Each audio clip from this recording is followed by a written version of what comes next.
37 and number 24, one and the same. All right, so there'd probably be one of those two that would be on there. What's laissez-faire economics and Keynesian economics? Laissez-faire would just be letting it roll, just kind of going with the times, letting the economy sort itself out. Good. Hands off. Government hands off. Keynesian? Exact opposite. Good. The exact opposite. Government interference. All right. This is important because this is during the Great Depression. This is from that section. And the government embraced Keynesian, and the debt we have today starts here during the Great Depression, when the government decides to start putting money into the economy. Right before this, guys, the government didn't have social assistance programs and stuff. If you lost all your money, what happened to you? You had no money. All right, go do something about it. Most times, especially during the Great Depression, suicide was oftentimes the result. Right during the Great Depression. In this case, the government steps in and starts spending. In times of bad, government spends. In times of good, government taxes. That's the Keynesian. Good. Those two are perfect. Glasnost? Cody? It is the policy of openness in the Russian government that they tried to take after Khrushchev, and it's still with, I guess, Gorbachev. Good. Gorbachev, yep. Good. And why is it important?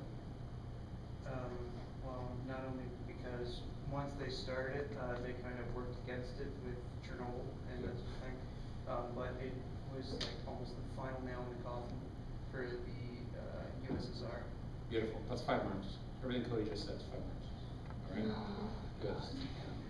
That exactly, what Cody just said. Perfectly 5 marks. All right? Good. So just remember all that Cody just said. Or email him en masse tonight. I can give you his email, and he will write it out for you and send it to you. I don't have any hobbies. I'm not busy this weekend.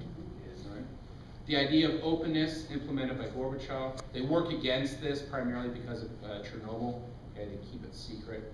But this is really the final nail, because as soon as you start showing everybody how shitty their life is, they start saying, Christ, why are we living in this world? So they start fighting back against it. And that's really the nail in the coffin. When I allow them to see Family Ties on TV in Russia, I'm sitting there saying, wow, Alex P. Keaton is living a wonderful life. Why am I not living a wonderful life like Alex P. Keaton? Everybody got that? The sad thing is, at least one person in Russia actually said that. I say it every day. Alex P. Keaton rocks. Go home, watch Family Ties if you haven't seen it before. Michael J. Fox? Wow, good generation. So disconnected. But you all know about Elf, I'm sure. You've all seen Elf, right? Come on, thank you. You had to see Elf. Yeah, the alien that ate cats. No? Funny? Yeah. The way you pronounced it sounded like you said elf, like a Oh, Will Alf. Ferrell movie. A-L-F. Alf. That's what I thought you were Alf. saying. You thought I was talking about Will Ferrell eating cats? I don't know if it is. I think not. You never know, right? Never know. ALF, it's an alien, all right? Wonderful TV show. Actually, it's really crappy, but it was funny at the time. I had a little elf though, it was wonderful. Where was I? 26. The Star Wars program, thank you.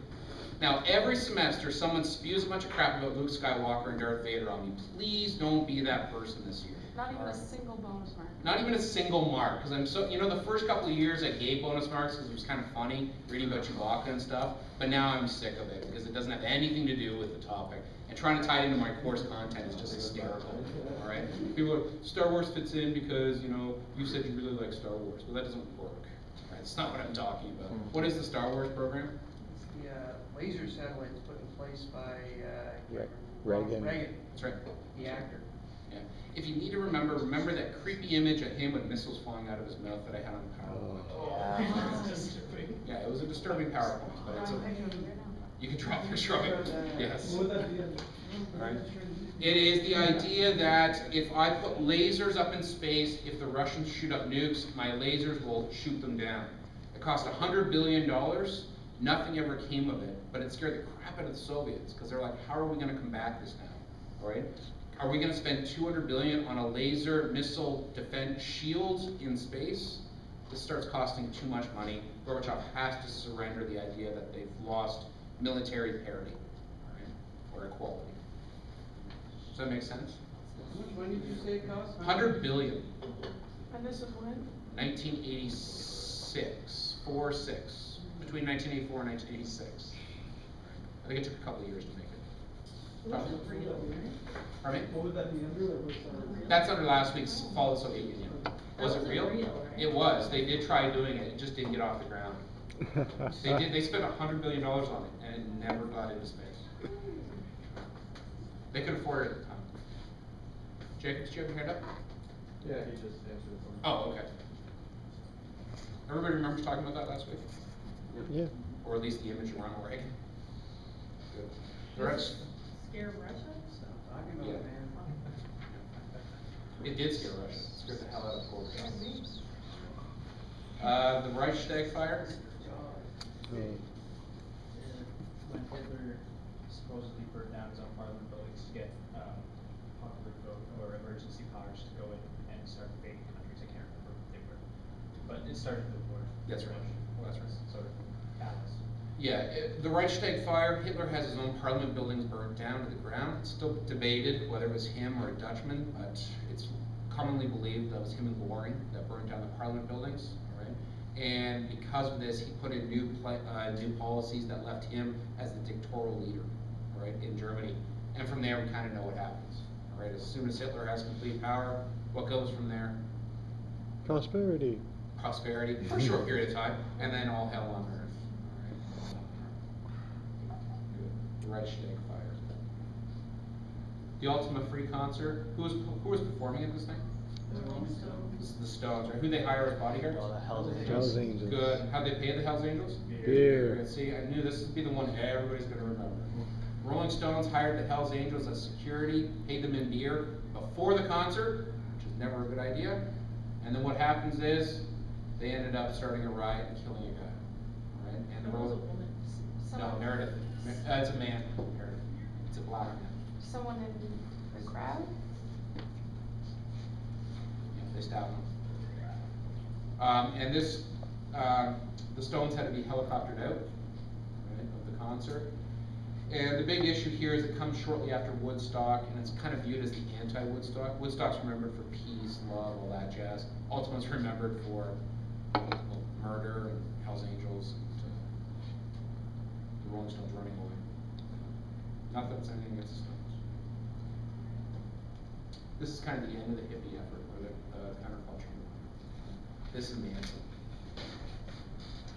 Chernobyl, I think we're pretty clear on, okay, from last week. We talked about it quite a bit last week. Right. This is, once again, one of the final nails in the coffin for the Soviet Union, right? They can't afford, remember that cloud, the video I showed you of the cloud? I mean, with the area that's been contaminated, I mean, what can the Soviets do at this point? Right? They've got to call it quits. Chernobyl's problematic. Princip, everybody remembers this from high school. Who's Princip? Cole, you know who Princip is? No? Thomas? No? Tim? Alex? Jacob? The Romeo and Juliet? Romeo and Juliet? Do you remember talking about Romeo and Juliet? No, I don't remember covering Romeo and Juliet. This is the dude who shot the Archduke. Archduke Franz Ferdinand. Oh, yeah. Sandwich and went out and shot him. That's right, that's right. Yeah. Right, this is the complete cluster, this is your taste fudge. Cluster fudge of the assassination attempt on the Archduke Franz Ferdinand, okay? Remember the first guy stepped up there, threw the bomb. Well, the first two guys didn't do anything, they got too scared. Third guy stepped up there, threw a bomb, hit the roof of the Archduke's car, flew off into the crowd and killed a bunch of people in the crowd. And the Archduke says, damn them, I'm still gonna roll along with my tour. And they kept rolling on, and then they got lost. And the Princeps, so disappointed, he's decided he's gonna go have a beer and a sandwich and sit in a cafeteria. And the lost Archduke happens to roll up in front of the same cafeteria. Princeps says, sweet, and jumps up and blasts him, right? That's how the war supposedly starts. At least that's how we were taught, right? Well, maybe not exactly like that, but. I don't remember hearing about the sandwich. No, probably not. That takes away some of the seriousness of it. I apologize. Operation Mockingbird. Great song. I knew someone would do it. Operation Mockingbird. It's from last week again. Can you tell me? Yeah, they hired journalists to be spies. Perfect. Yeah. CIA hired journalists to be spies.